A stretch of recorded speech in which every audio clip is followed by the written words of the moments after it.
Have you ever heard of indigo powder? It's a natural blue pigment that comes from the leaves of an indigo plant.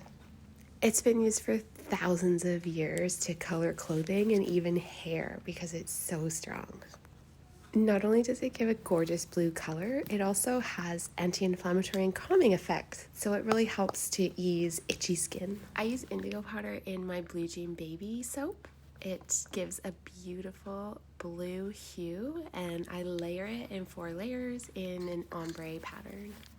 Had to do a little bit of math for this bar. So the first layer I colored 900 grams with about 3/4 of a teaspoon of indigo powder mixed with oil, and then I mixed that really well and poured 400 grams into the bottom layer, and then mixed 100 grams into some plain batter, and then the third layer was 200 grams of the dyed batter into plain batter, and then the top layer is just plain batter, and then I'm doing a cute little design, and I'm sprinkling some blue cornflower on top to give it just a little bit more of a pop of blue.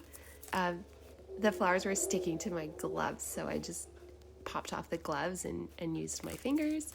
And then I always make sure to squish the flowers into the top so that they stay in a little bit better and don't just fall off. The fragrance oil that I use for this loaf of soap has notes of cypress and oak moss and ylang ylang. It's so refreshing. Of course, I check the SDS sheets for this fragrance oil, and just like all the fragrance oils I use, it's non-toxic and safe for pregnancy and breastfeeding.